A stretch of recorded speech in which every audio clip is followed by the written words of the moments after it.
Hey everybody, welcome to the greenhouse. I thought I would do a video today on beheading, and I've got lots and lots of things that are out of control and just some things that I've neglected, like this poor little raindrops here, and then this little thing I left in an arrangement. It's wet right now because I just sprayed it with rubbing alcohol, but that's a neon breakers.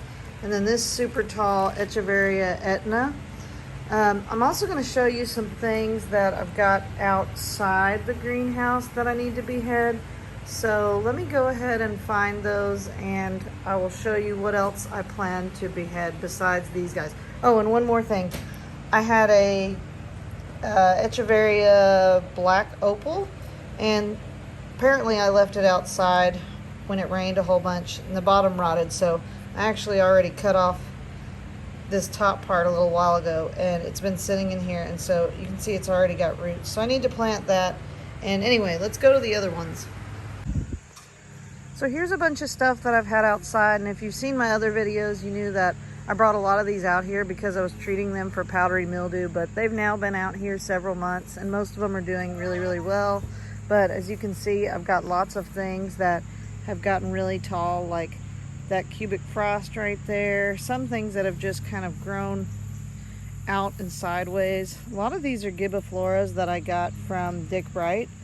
Like this is a, where is it? There's a ballerina right there and a speed bumps right there. So anyway, a lot of these I'm gonna chop off. And then over here, sorry if I'm walking too fast, I just got done spraying these guys with alcohol. They look like giant afterglows, but they're not.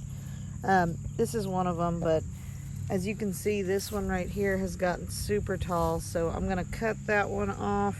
And this avocado cream has gotten really tall. I may cut that one, maybe cut this one. And then this is something that, I think it's a Valeria. But anyway, the bottom rotted right here. We had so much rain and I just left them out here. So this part's rotted, but as you can see, this part's still good. And actually, if you look closely, it's already trying to make roots and pups. So I'm gonna cut that off for sure. And then maybe a few over here, like this xanthos. I don't know. A lot of these guys are just sad because they stayed out in the rain forever. They got neglected. Some of them did die, but whatever. Anyway, I'm gonna cut a bunch of them, and then I'll show you what I've got back in the greenhouse. I guess I wanted to go ahead and show you that I use these clippers right here, and I just spray them with alcohol on both sides. And sorry, but I'm trying to do all this with one hand. So here's that one that we were talking about. I'm gonna cut it. Now I could cut it right here. Yeah, I think I'll probably do that. Let me see if I can cut it and also hold it. I don't know, I'll probably just cut it and let it fall. But anyway, oh goodness, there we go. So I did cut this one with a little bit of a longer stem. I usually do shorter, and you can see it's kind of warped, but that's fine. So there's one. Let me cut one more, and then I'll probably just do the rest. But what I try to do is cut pretty close, so there's just a little bit of a stem left. And then what I'm gonna do with these guys is I'm gonna set them in pots of dry dirt. So there's the ones I've got. I'm gonna go ahead and do some other ones, and then I'll show you what I have left. So I think I flipped the camera around kind of bad on that last one. So here's another example. This is that little cubic frost. I like to get all those dead leaves out of there. And just in case there's any mealies, I will spray them later, but I like to cut with a little bit of a stump there. And then, so I've got that right there. Let's see, this is a, what is that? Oh, that's a raindrops. Okay, I'm gonna cut that one too. So I'm gonna cut that right there. So, kind of working in really tight quarters.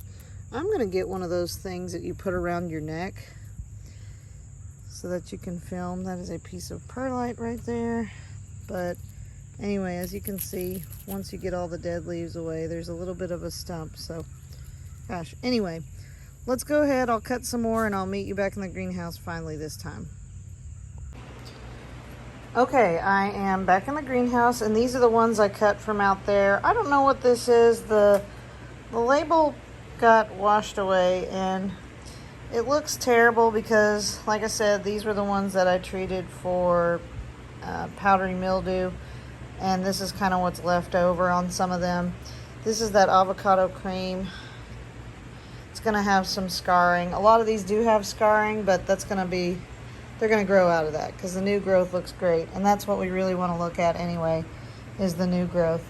There's that big afterglow looking thing, the Valeria. Here's that raindrops that I cut. It's already got some roots. Cubic frost. I'm about to cut this one. This is a really, oops, I dropped my cutters. This is a really neglected raindrop, so I'm going to go ahead and cut it. And normally you would want to have it more hydrated. Actually, I'm going to wait on this. I'm going to hydrate this first because once you cut it, it's not going to be able to take in any more water until it gets some roots. So I'm going to hold off on that. This neon breakers, I am going to cut this. You can see it's really old. It's made so many babies. I'm going to cut it right here. Ooh, that's hard to cut. Need to get my other cutters. All right, so we got that one. And then there we go. And then finally, I'm going to try to do this. This big old Etna. We may need to use some, sometimes I'll use a X-Acto knife, but there. Okay, I didn't cut it all the way, but I'm just going to break it at this point. So there we go. So looks good. So now it's just a matter of putting all these guys in some dry dirt. And don't throw these stumps away because babies are going to grow out of there. And just to show you, if you don't mind the mess in here, as always, I actually beheaded that Etna once before, and this was the stump left over. So there's some for babies. This part of the greenhouse is not covered by shade cloth, so there's some sunburn. But anyway, pretty soon we're going to be getting cold weather, and they're going to look great.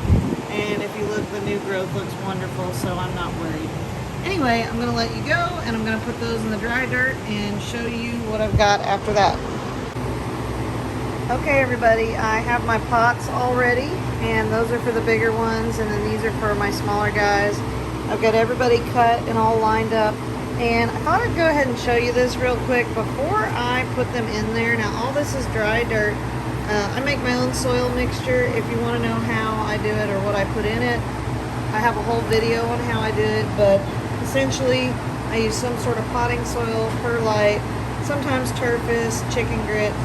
I'm going to put this stuff in there ahead of time. That way, once these plants are rooting and I'm watering them, I don't have to do it later. So this is that systemic pesticide that you can use. Now, this stuff has measurements on it of how much you need to put in a pot. So I believe it's 2.5 teaspoons for a 4-inch pot. I just kind of guesstimate because I've been doing it so long. Now this is a 6-inch pot, and the way it says to do it is to sprinkle it along the top and then kind of push it in the dirt. Sorry, I've never used this little container right here, but you know, I just kind of put some on the surface and then I'll kind of mix it in before I stick in the stumps. So anyway, anything that gets watered with these granules in it is going to take up the chemical, and then anything that tries to eat that plant will die. So you won't get mealybugs, but you also could potentially kill ladybugs and other things. So if they're in the greenhouse, I think this stuff is great. If they were outside, you may think about using some other form of pesticide if you don't want to harm beneficial insects. But because I have so many plants, I can't really risk having mealybugs spread all over the place. So really all I'm going to do now is just kind of do this to each one, and I will do that, and then we will stick the plants in. I'll just go ahead and do it now. So let's go ahead and do this one. So I can't remember what this is. I don't know if it's a blue rinse or something. I don't know what it is, but literally all I do is just kind of gently nuzzle it in there. That's it. So here's that cubic frost. I don't like that leaf. So same thing. Just kind of nuzzle it in. Be careful if you don't want to mess up the powdery coating, aka farina. Here is our avocado cream, and you know what? I may actually take this bottom leaf off. I'll put that in my propagation spot.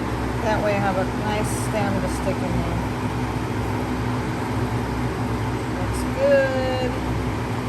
And whatever this thing is, it's some sort of gibiflora, so, you know, mix it in there. Now, I'm not going to water these guys because it's going to take a while for them to get roots. If it's their active growing season, it won't take super long. But think about it. Why would you water when they don't have roots? So what you need to do is put them somewhere where they don't get tons and tons of sunlight, because right now they're only going to survive on the water that's in their leaves now until roots show up and until you water it. So I'm not going to keep them right here. I may put them down underneath one of my shelves somewhere. And they're not going to stretch out because they're not going to be there that long. So I'm going to go ahead and do the rest of these guys. Stick the big ones in there. This one may be kind of difficult to do because you see that weird stem shape. So let me see. Oh yeah, I was going to put it in this one. So let me just go ahead and I'll try to do it on camera. I don't know if I'm just going to post this video and then post an update later, or if I'm going to just save this video for, I'm going to need a little bit more dirt for that one. So I'm going to steal some out of here.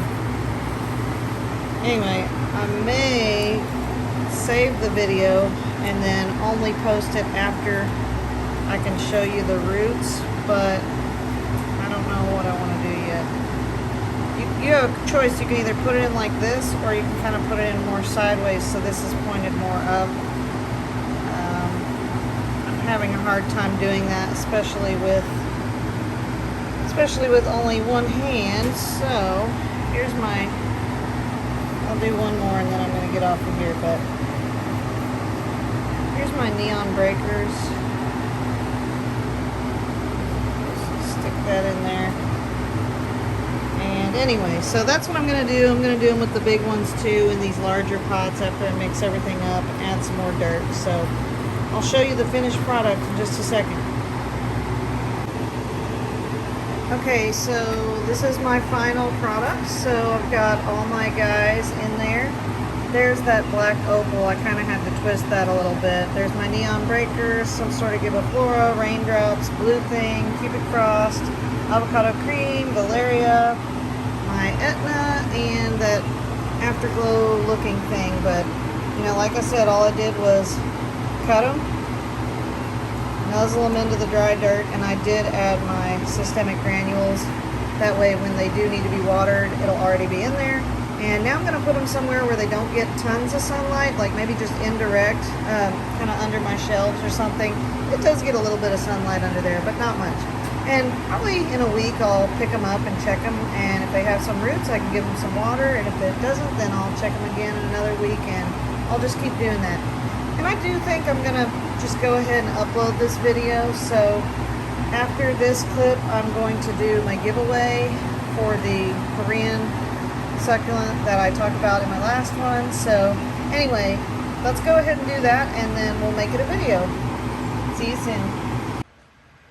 Okay, you guys, this is the last thing I'm going to do. This is the giveaway. These are all the people who commented on my video where I was doing the giveaway. So we're going to spin, and whoever wins, I'm going to message you on your comment, and then just reply back to me and I'll get your email and we can go from there. But anyway, I just want to thank you guys for watching my channel, and I hope you'll subscribe if you haven't already, and don't forget to like my video. But anyway, let's go ahead and spin and we'll see. So this is always fun. So okay, so looks like our winner is Jennifer C. So I'm gonna message you and I'll get your email. But anyway, thank you guys again for watching. Hope you like, subscribe, and catch me in my next video. And I'll definitely be giving you an update on the beheading stuff. So see you later. Bye bye.